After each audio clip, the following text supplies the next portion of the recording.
مسجد عبداللہ بن العباس رضی اللہ تعالیٰ عنہ۔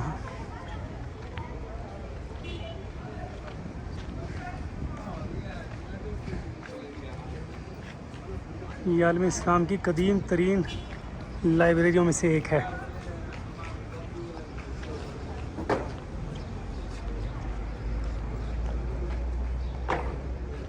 شہر طائف، یہ شہر صوبہ مکہ مکرمہ کے پہاڑی سلسلے سراوات کی مشرقی ڈھلوان پر سطح سمندر سے 1800 میٹر بلندی پر واقع ہے۔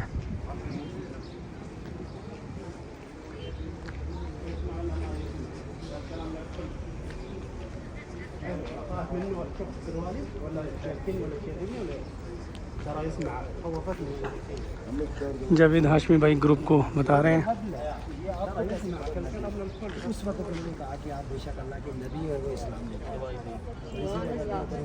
دی، ایمان لے کے آئیے۔ حضرت عباس کا ایمان لانے کا مختصر بات ہے۔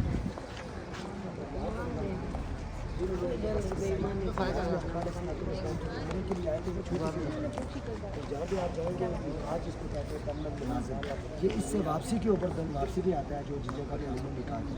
تو پھر آقا علیہ الصلوۃ والسلام یہاں سے لے کے جب گئے اور جا کے انہوں نے اس مقام کے مقام پہ سے احرام باندھا اور جا کے حضرت عباس یہاں پہ یہ جو مسجد، اس کے بعد حیات کے بعد یہ مسجد بنی، یہ بڑی، اس کے بعد حضرت عباس کے عبداللہ کے بعد بھی بنی، وہ چھوٹی مسجد تھی جو کہ بہت عرصے تک یہ چلتی رہی۔ پھر اس کی جگہ جب کم ہو گئی تو یہ مسجد انہوں نے بڑی بنائی اور اس کو لائبریری میں تبدیل کر دیا، ٹھیک ہے۔ اور اس مقام کے اوپر آپ کو جس جگہ پہ کھڑے ہیں الحمدللہ، یہ آپ اگر ادھر دیکھیں منہ سارے ادھر کر لیں، یہ حضرت عباس رضی اللہ تعالیٰ عنہ جو حضور علیہ الصلوۃ والسلام کے چچا مبارک ہیں، اور عبداللہ حضرت عباس کے بیٹا ہیں جو آقا علیہ الصلوۃ والسلام کے چچا زاد بھائی ہیں۔ تو یہ ان کے نام پہ یہ مکتب بنا اب، اور یہ مسجد بھی ان کے نام پہ ہے۔ تو یہ حضرت عباس رضی اللہ تعالیٰ عنہ کا مقبرہ ہے اس کے اندر۔ اور یہ جو آپ کے پیچھے یہ جو دیوار آپ کو چار دیواری نظر آ رہی ہے، یہ قبرستان یہاں سے آپ دیکھیں گے تو آپ کو اندر نظر آئے گا، یہ اہل بیت کا قبرستان اس کو بتاتے ہیں، یہاں پہ یہ قبرستان ہے۔ اس لیے یہ مسجد، یہ لائبریری کی چیزیں باہر لگی ہوئی ہیں، اور جب آپ گاڑی میں بیٹھیں گے تو آپ کو وہ پرانی مسجد اور وہ گھر آپ کو وہ زیارت کروائیں گے جو حضرت عباس رضی اللہ تعالیٰ نے اپنے ہاتھوں سے بنائے تھے۔ آج سے 1400 سال پہلے وہ بنے، اس کی چھت نہیں ہے، دیواریں ہیں، لیکن آپ لوگوں کے دیدار کے لیے وہ یادگار کے لیے اسی طرح رکھی گئی ہیں۔ تو یہاں پہ ہم اس لیے اگر کھڑے کہ ہم نے حضرت عباس اور یہ اہل بیت کا قبرستان ہے، یہاں پہ ہم ان کے احسان ثواب کے لیے دعا کریں گے، اللہ ان کے صدقے سے ہم سب کی مرادیں پوری فرمائے اور یہ سفر اللہ اپنی بارگاہ میں قبول فرمائے۔ سارے احباب اول آخر درود پاک ایک دفعہ سورہ فاتحہ اور 3 مرتبہ سورہ اخلاص کی آپ تلاوت کریں گے اور اس کے بعد ہم دعا کریں گے۔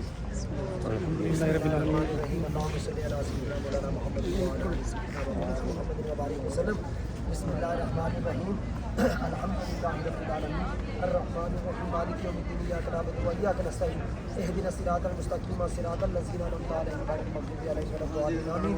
بسم اللہ الرحمن الرحیم، قل هو اللہ احد اللہ الصمد لم یلد ولم یولد ولم یکن له کفوا احد۔ بسم اللہ الرحمن الرحیم، قل هو اللہ احد اللہ الصمد لم یلد ولم یولد ولم یکن له کفوا احد۔ بسم اللہ الرحمن الرحیم، قل هو اللہ احد اللہ الصمد لم یلد ولم یولد ولم یکن له کفوا احد۔ اللہم صل علی سیدنا و مولانا محمد و صحابہ سیدنا و مولانا محمد و بارک وسلم۔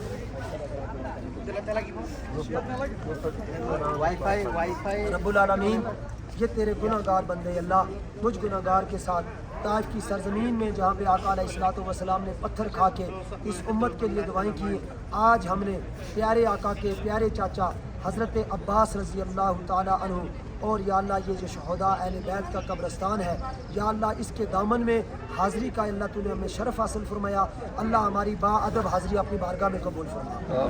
جتنے لوگوں نے، میری ماؤں بہنوں بیٹیوں نے، میرے بزرگوں نے، میرے بھائیوں نے اللہ کلام اللہ کی درود پاک کی تلاوت کی، اس کو اپنی بارگاہ میں قبول فرما۔ حضور علیہ الصلوۃ والسلام کے روضہ اقدس میں ہدیۃً تحفۃً پیش کرتے قبول فرما۔ بالخصوص یا رب العالمین شہداء بدر، شہداء احد، غزوہ خندق، غزوہ حنین، اور بالخصوص یا اللہ جو ہمارے پیچھے اہل بیت کا جو قبرستان، اور خاص حضرت عباس رضی اللہ تعالیٰ عنہ، یا اللہ ان کے جتنے بھی اہل خانہ والے یا اللہ اس قبرستان کے اندر مدفون ہیں، ان کی روح کو اس کا ثواب ہدیۃً تحفۃً پیش کرتے قبول فرما۔ اللہ اس مقدس زیارت کے صدقے سے رب العالمین ہماری حاضری کو قبول فرما کر دنیا میں بھی، قبر میں بھی اور آخرت میں بھی ہمارے لیے ذریعہ نجات بنا۔ اے اللہ ہمارے جتنے بھی فوت شدگان ہیں، اے اللہ سب کو جنت میں اعلیٰ مقام عطا فرما۔